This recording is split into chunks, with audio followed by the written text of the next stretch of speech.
All right, welcome to Locked On Warriors, your daily podcast on all things Warriors. I'm Wes Goldberg, and here in a moment, I will be joined by Bram Hillsman, the host of the popular Warriors podcast, Warriors Huddle.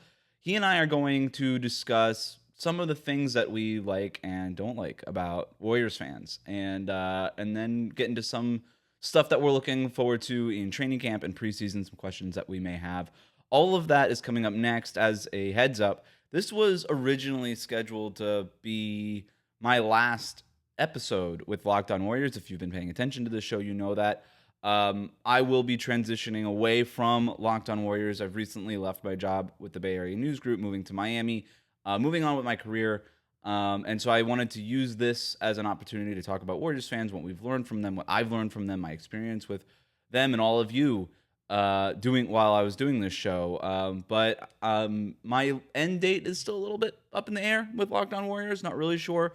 We want to make sure that this transition is as smooth as possible. In the spirit of smoothness, I understand that this was a little clunky, but I don't want there to be a large gap between me leaving the show and then your new host of this show taking over. So as of now, things are still up in the air. Don't really know what's happening. I'll keep you guys in the loop as much as possible, but this will be this will be a normal show. This will be a normal show with Bram. It's always a good conversation with Bram and I.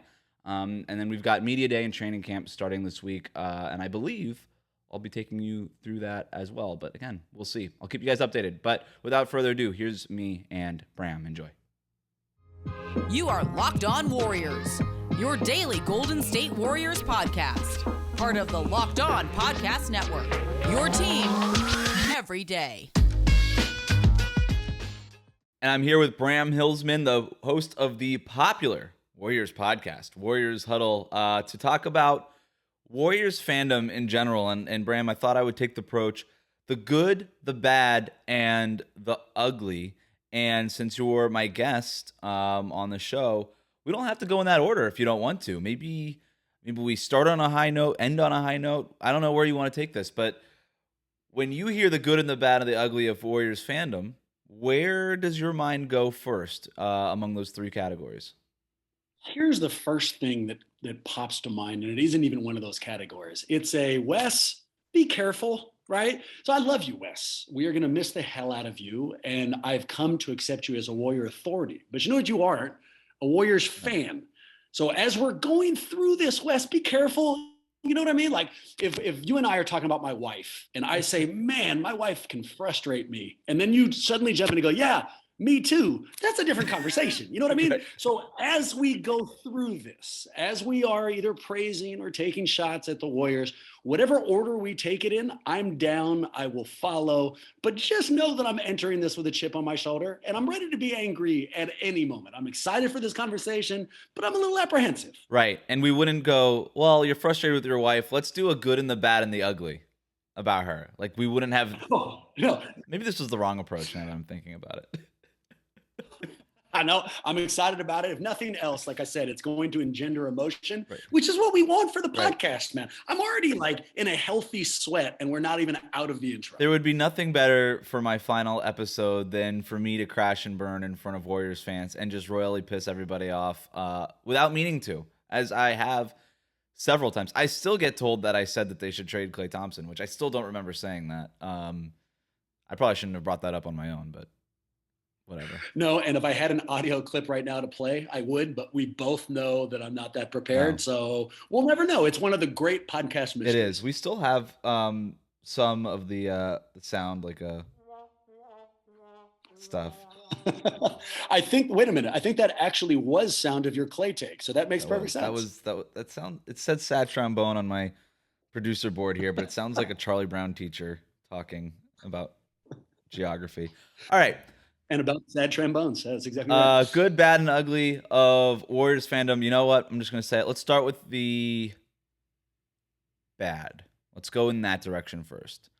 Because in my intro, Bram, I talk about how the Warriors fans, and one of the things I had discovered about Warriors fans was just how intelligent and engaged they are with all of the nuances of the team. Obviously, they know Steph, Klay, Draymond, Steve Kerr, all those guys, but they're so like I've never met or interacted with a fan base that was so like just in tune with like the salary cap, and they knew exactly how much the arena costs, and they know like all the people in the organization and what it is that they do.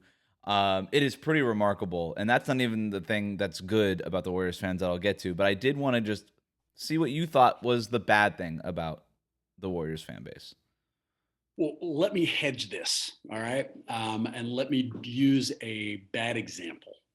Before the world ended and we were still allowed to go to movie theaters here in the Bay, there was one movie theater I always kind of avoided. And I'm not going to throw its name out. There's no need to take shots at the not so innocent, but it's because it was always crazy loud anytime I saw a movie there. And it wasn't like 90% of the audience who was making the noise. We're talking 10%, every single time I went. But because of that, because of those 10% of moviegoers, I learned to avoid 100% of that theater. So as we're talking, about Warrior fans and taking shots at Warrior fans, who I'm talking about is the 10%, the 5%, maybe even just the 2% of the vocal assholes, the guys who are annoying me. So this isn't like Warrior friends as a giant category. These are the people who have popped up in the last 6-7 years, and I'll start it and summarize it this way. The thing about that group of Warrior fans that's driving me crazy is they no longer view titles and dynastic teams as something that can happen or you're lucky to have happen or that you should celebrate because it probably won't happen. They view it as a straightforward entitlement. And the second that the Warriors lose or they have to develop or Wiseman looks like he needs even 3 minutes of extra time, they freak the fuck out, Wes. And they throw their hands up and they piss and moan and they take shots at Steve Kerr and they don't appreciate anything that has led to this moment. So that's the thing. If I had to pick the part that drives me crazy about, my family, Warrior fans, it's that group of them that somewhere along the way feel like they're entitled to championships because that's just bananas, man. That's ridiculous. Of course you're not entitled to that. So the first time I encountered an entitled fan, and you're never going to believe this, but it was Orlando Magic fans when I was at college in UCF. And for some reason, they were entitled. Like, they go to the finals one time with Dwight Howard, and they're like, well, this is what we got to just do this every year. And anything less than the finals is a failure. I was like, you're the Orlando Magic. Like, what kind of, like, those are, I understand goal setting as a good thing. And hey, man, chase your dreams. Like, I'm not going to tell you not to win a championship, but like also realistic goal setting is a key principle in goal setting. And that just didn't seem like it was happening in Orlando. And that's why like my least favorite fan base for a very long time was Orlando Magic fans. And I would tell people that and they would be like, what Orlando Magic fans? I'd be like, trust me, there was a few of them around the UCF area that I just didn't like them. Both those people are assholes, very clearly. No longer do I hate Orlando Magic fans because I haven't been in college for a very long time. But I will agree with you with the Warriors thing. I think that's just a symptom of what happens. I know that this happened with Miami Heat fans too after the Big Three era. It was a certain sense of entitlement. That's just that's what happens. And I don't think it was the fans that were there before. Although I could be wrong. I don't mean to paint with a too wide of a brush here, but it feels like that's what happens when you have a certain amount of bandwagon fans and there is still a star present that they haven't followed elsewhere, right? In the case of LeBron James, a lot of times. And because Steph is still right here in Golden State, and they're like, well, there's Steph. Clay's on the roster. Draymond Green's right there. I could see Steve Kerr on the side. Like, why aren't we winning championships, right? I think that's the entitled bandwagon fan that just sort of latched on, hasn't left because they fell in love with certain characters on this team. But like you said, I do think it is a very vocal minority, but a minority nonetheless. That was going to be my ugly. So maybe this is probably the worst possible construction for me to do this show. Which is, as long as you get to keep taking shots out your outline, yes. I think it's a great outline, so that's fine. Yes. And I'll add another, maybe this one doesn't fit into ugly, but it certainly fits into bad. And it's a larger percentage, all right? This takes it out of the 10% I was currently talking about. So we go big. This probably has more to do with tax bracket than zip code, but I'll still take a shot at Chase Center, although we'll see. I think you're going exactly where I was going. Yep. All right. So it used to be, you look back at the We Believe years, even way before that, Warrior fans, when they attended the game, recognized that they were actually a piece of it. They weren't spectators, they were participants. We didn't get the ball, we couldn't score, we couldn't defend. But when the team was playing shitty or they needed a jolt of energy, Warrior fans recognized that not only as an opportunity, Wes, as an obligation. When they were crappy, we stood up. When they needed some kind of a burst, we went crazy to give them that burst. Somewhere along the line with the success, we lost that, man. Right. Not for everybody. Club 200 still brings it, but there's a large portion of the lower bower now, to continue the movie analogy, who watches this thing passively. They view it as something to celebrate. So when the Warriors are playing well, the place goes crazy. That's great. But when they're not playing well, the place sits on their fucking hands. Same way you would during the tense section of a movie. You're not trying to impact what's happening. You're just accepting what's happening. That's not a good thing. That's a bad thing. That hopefully with the pandemic close to behind us, with Chase Center now opening, I'll be proven wrong, man. When the Warriors are back on the floor, we're going to see the kind of support I'm used to. But over the last few years, that has not been true. Well, they've been terrible. And that's probably maybe part of it. But to your point, it didn't used to affect people when they were terrible. They would still cheer for them. And look, contrary to popular belief, or maybe one man's belief, I have covered finals games and playoff games at Oracle. And I remember what it was like. I remember covering regular season games at Oracle. I remember what it was like, and those were obviously for much more exciting teams, but you couldn't fake that kind of atmosphere. And it's one of the things that Steve Kerr talks about all the time. One of the things that attracted him to the Golden State job was that fan base. He remembers walking in there as a commentator and just being like, for TNT, and just being blown away by that. And as a player, same thing. And you hear that time and time again when you were at Oracle. You don't hear that anymore at Chase Center. And some of that has to do with the luxury suites and all that kind of stuff. And like you said, the skyrocketed ticket prices and sort of a different clientele. You're just, when you move it from Oakland to San Francisco, you're going to get a different person in the arena.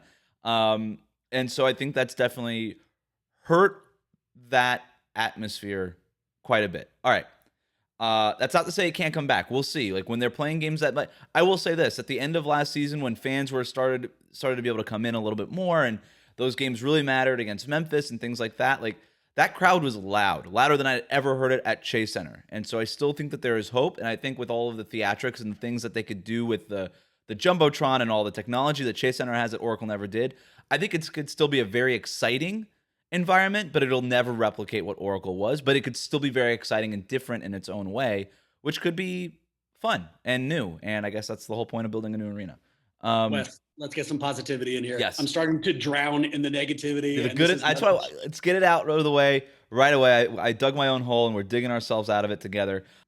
Let's hear from our friends at Built Bar. Did you know that Built Bar has a ton of delicious flavors? There's something for everybody. When you talk to a Built Bar fan, they're definitely passionate about their faves. If you don't know the Built Bar flavors, well, you're missing out. They have coconut, cherry barcia, raspberry, mint brownie, double chocolate, salted caramel, strawberry, orange, cookies and cream, and German chocolate. Do you know what my favorite flavor is? Well, if you've been listening to this podcast as long as I have been doing it, and remember, not going to be doing it that much longer, you know that I do the fruit covered in chocolate flavors. I recently posted about my engagement on Instagram, and I had people coming back at me saying what their favorite Built Bar flavor was, which was not exactly topical, but I appreciate the passion. If you haven't tried all the flavors, you can get a mixed box where you can get 2 each of the 9 flavors, so you could choose your favorite. Not only are Built Bar flavors the best tasting, they're healthy too. Check out the macros. 17 to 18 grams of protein.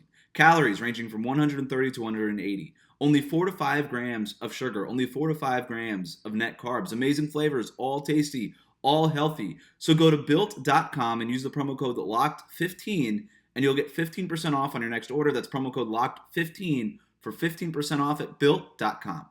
Let's also talk about BetOnline. We're back and better than ever. All eyes are on the gridiron as teams are back on the field to start another football season. As always, BetOnline is your number one spot for all of the pro and college football action this season. With a new and updated site and interface, even more odds, props, and contests, BetOnline.ag continues to be the number one source for everything football. Head to the website or use your mobile device to sign up today to receive your 100% welcome bonus. That's double your initial deposit, people, just for signing up. Don't forget to use that promo code NFL100 From football, basketball, boxing, right now to your favorite Vegas casino games, don't wait to take advantage of all the amazing offers available for the 2021 season. Maybe your fantasy football team has already gone to crap. Well, you can make up for it with BetOnline.ag. Start betting on the games every weekend. BetOnline, the fastest and easiest way to bet on all of your favorite sports. BetOnline, your online sportsbook experts.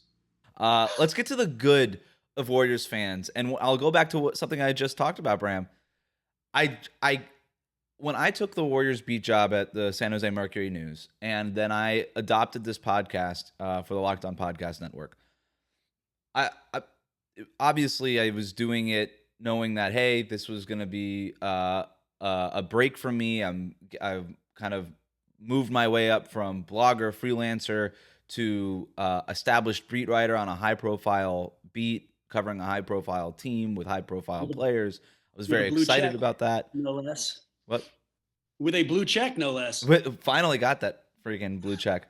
And so obviously I was focused entirely on those selfish things. What I did not anticipate, and I'm being very honest about this, is the level of engagement that I would get from Warriors fans, not just from my articles, but from this podcast that I wasn't sure anybody listened to. How much they keep you accountable. I just think that Warriors fans are among the most knowledgeable. They're the most knowledgeable that I've had any intimate relationship with, and that has been shocking, surprising, and one of the most rewarding parts of having this job is being able to, interact with such knowledgeable fans. And yeah, sure, I get the dumb question here and there, but for the most part, a really knowledgeable fan base that was really fun to be a part of. I couldn't agree more. So a little backdrop. Yeah. I am older than I care to admit. The only parameters of that information I'll give you is I've been a Warrior fan for more than 30 years, man. And three things stick out to me. Loyalty, knowledge, and passion. So let's also get another logistical thing set up. For those who are listening to this who aren't immediately Warrior fans, and when we use that phrase, start picturing the bandwagon guys who flooded opposing arenas when Steph and the boys were winning championships, that's like 1% of the people we're talking about. This entire area is dotted with Warrior fans who can't necessarily afford to go to home games, let alone away games. So when we use this phrase, Warrior fans, we're not talking about the people you see on TV. We're talking about all the people who are watching that TV alongside you, the people who bleed blue and gold, the people who've been following this fucking team for decades. So let's take them in turn, man. Loyalty. The Warriors were dog shit, Wes, my whole life, dude. Forever. This last squirt of success is like a fever dream. Leading up to it, they didn't even sniff the playoffs. But you know what happened? People stuck by them. Nobody went anywhere. When Bobby Sura came in with weirdo hair, when Vontigo Cummings came in with a mask, when Yuri Welsh was shitty, we still cared about these players the same way we cared about Draymond and the Splash Brothers and Wiseman. When they were piling up losses, dude, we were in. You're not going to find a group of fans who are more loyal than this team. Knowledge. You already nailed it. Listen to those names. I just dropped into this mic. I'm not even looking at any kind of a roster sheet. These things are burned into our memories. I'm not that good with the tax implications and those kind of things, but other Warrior fans are. And the passion that we throw into learning about this team. I mean, I don't know other fan bases. I've come to hate most of them because I'm a homer, but I'd put our knowledge of the game up to any other fan base out there, which leads to passion. Wes, that's the Bay. I mean, that's just who we are. It's certainly true in the East Bay. I know more about that because I was born and raised, but I am positive that it is true for the full Bay Area. And you see that across the board. You saw it in positivity, right? Think we believe when we broke the sound meter. You see it in negativity. We've lost a little bit of this now, but the first couple of years, every time Chris Webber came close to touching the ball, we booed him like it was a scene from The Princess Bride, dude. And, we see it even in random kindness. If somebody performs, if the Frisbee catching dog comes on to the halftime show, and drops a couple of Frisbees, the fans will suddenly care and support the dog. So if I'm pulling out things that have impressed me about this fan base over 30 years, it's all of the things you'd want to see a fan base hit. We care about the team. We show that care every single time we get together, and we know what the fuck we're talking about. Two things. I'm pretty sure that Frisbee catching dog has been my Twitter background for like the last 2 years. I know my audience. Also, Squirt of Success is a band name for sure. That one might have got away from me. I got a little passionate. I mean, like a Warrior fan, I got a little passionate on that full speech. And as I said the word squirt, some portion of my mind thought, ooh, that felt like a mistake. But I just kept going, Wes. I just rolled right along. So thanks for pointing that out, man. I really appreciate it. Squirt's a tough word to use in context. I don't feel like it's ever successfully been deployed on a podcast. It certainly wasn't today. But again, thanks again for pointing it out. Not a successfully deployed squirt for sure. Definitely not. I agree with everything that you said, obviously. And the passion does stand out, especially when you say something or write something and people respond to you. But what's also, look, I think you're going to get a certain portion of every fan base that will just come at you for no reason at all. And with the rage comments and rage Twitter and all that stuff, I have been really surprised by some of the stuff when I write something or say something on a show and I'll get some replies saying, hey, really enjoyed this. I mean, I can't tell you how many times I've gotten that. And that's not even a tooting my own horn. I think I've done fine stuff, but like, it's just really cool when you see that something resonates and people are engaged enough to let you know about it. Like, have you just been sending yourself emails saying, good job, Wes? I really enjoyed it. Jokes aside, let me ask you a couple of questions because you are in a kind of a important catbird seat. So for me, it's hell of easy to say things like, oh, I've watched this fan base change. It's 30 years. Nothing doesn't change over 30 years, right? You have been interacting with this fan base in a tighter window, but an important one. You got here when they were winning titles and you've stayed here as they're now sucking ass a little bit. Have you noticed, like in your smaller window, do you notice changes in this Warriors fan base? Yeah, but it's really hard to sort of pinpoint what exactly the reason is. Moving from one city to another, I think, has changed things quite a bit. And then just the Kevin Durant leaving and then Steph Curry being hurt for a year and then the rebuild. Like, there's a lot of reasons for why the fan base has changed, but it definitely has. I can't like emotionally, I guess mentally escape the scenes that I would see at Oracle and the scenes that I would see at Chase Center, and so much changed between those two scenes.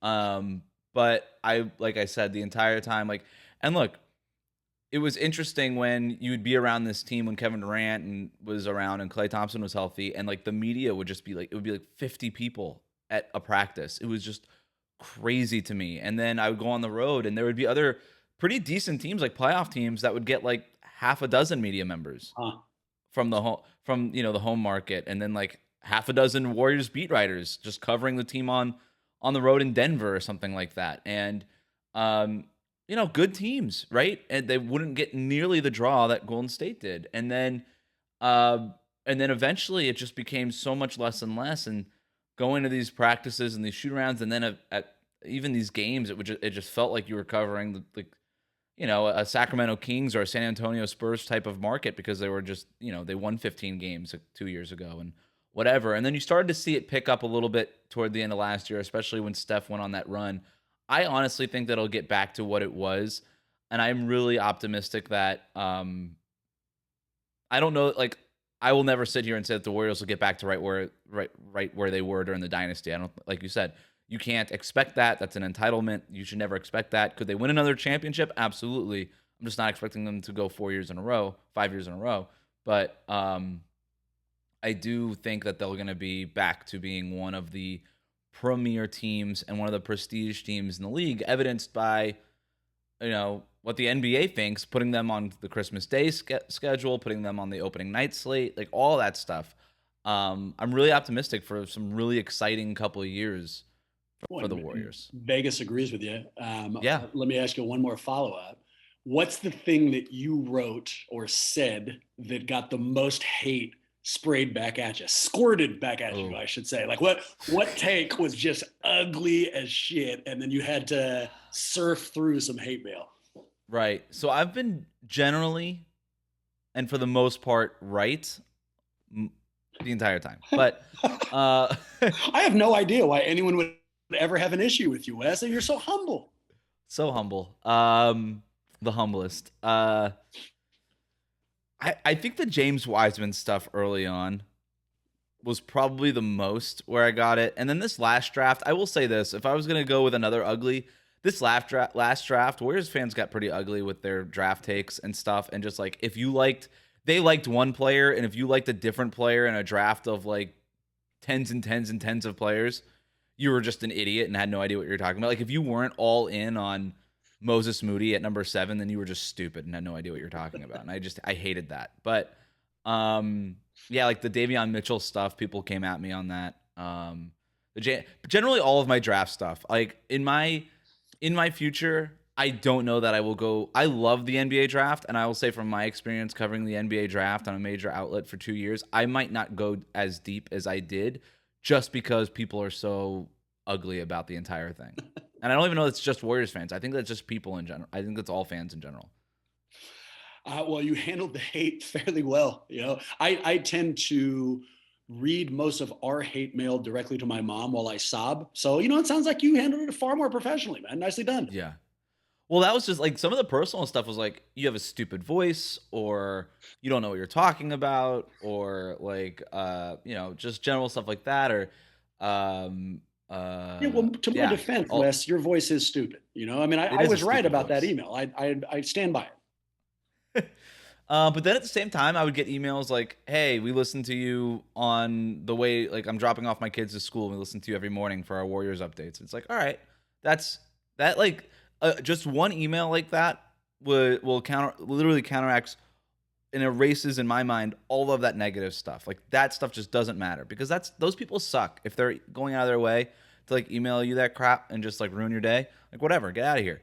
But those people who actually take the time to tell you how you're impacting their day in a positive way, that's all the reward that I think I need. And I'm sure you've experienced too with Warriors Huddle. Like when you're a part of somebody's day, there's no greater feeling than that to me. So I both completely agree and then absolutely disagree. Completely agree. Yes, man, those positive things mean the world to me. But it does not erase. They change everything. Worse than that, the part I do disagree with is not only does it not erase the memory of the nasty shit. If I get 50 positive emails and one line of negativity, I will read that line of negativity 50,000 times, and that's the only thing I can talk about. And if somebody asks me about it, like, oh, they hate the show, even though we have like all this other positive stuff. So I am very sick and need therapy, but that doesn't change what you said. Yes, the positive ones mean the world. I just wish I couldn't stop focusing on the negative. I think that'll do it. I won't leave without getting some sort of conversation about what we think this Warriors season will look like. That's just around the corner. You and I have not talked in 3 weeks, so it hasn't been that long, considering that like nothing has happened for the Warriors in that amount of time. But I know that as I removed myself, I went on a 2-week road trip, as my listeners know, because I wasn't doing anything here for 2 weeks, and they were wondering where I was. But I had a chance to kind of sit back and reflect on what I thought about the Western Conference and the NBA in general. And I kind of like, I came to some new realizations, kind of settled into some certain takes. They know what that is. Where are you now, 3 weeks since we last have a conversation on what the Warriors look like this season and what you think about them? So I'm going to give you a little negativity to start, and then we can finish on optimism and positivity. Negativity. So last time you and I spoke, we talked about the possibility of them adding Darren Collison, and we kind of joked around with it.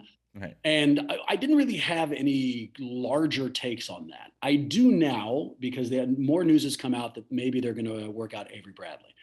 What I don't like about this is the inference, if we think about it in the broader picture, is that maybe the Warriors aren't the free agency destination we'd like them to be.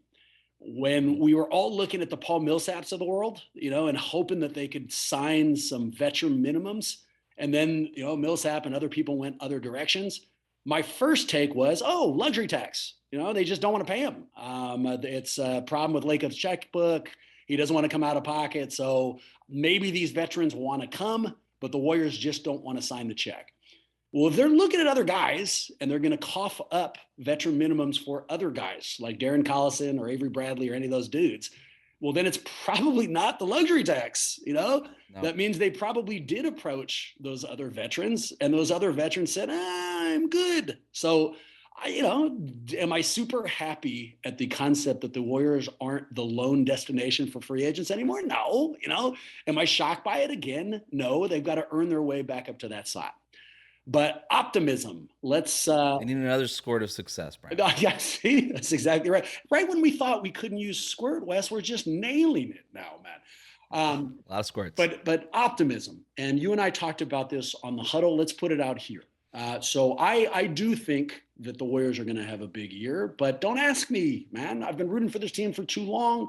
I'm probably blinded by my homerism. But Vegas isn't. And Vegas has them as the number 4 team to win it all. So if the people who could lose millions of dollars are willing to put them up on that pedestal, then Wes, so am I. I don't view them as a favorite, but I do view them as a contender. And given these last couple of years, that's a huge step in the right direction. To hit it, they're going to need some lottery ticket to score. They're going to need Jordan Poole to be better than we thought, or Wiseman to have developed more, or Moody to be a larger contributor, or Jonathan Kuminga to suddenly appear out of left field. Something has to happen that we can't be positive of, but there's enough lottery tickets to scratch where I think that we might be able to count on one of them. So, I am excited for this year. I can't fucking wait for it to start, and hopefully it'll kind of jumpstart the Chase Center era too. So, good things to come, man. But before I turn it to you, let me say something that I should have said right up front. So, you and I are friends. We're also colleagues on the show, but I'm also a fan. I listen to this. I read your work. Wes, thank you. You're good at what you do. You have always been good at what you do. And losing you is a nasty break for all of us. So wherever it is that you land, I'm sure we'll follow you. But let me speak on behalf of Warrior fans. Thank you, man. Nicely done. I really appreciate that. And I appreciate you letting me on the Warriors Huddle to talk about whatever it is that we talk about on Warriors Huddle. Yeah, mostly bullshit. So many times.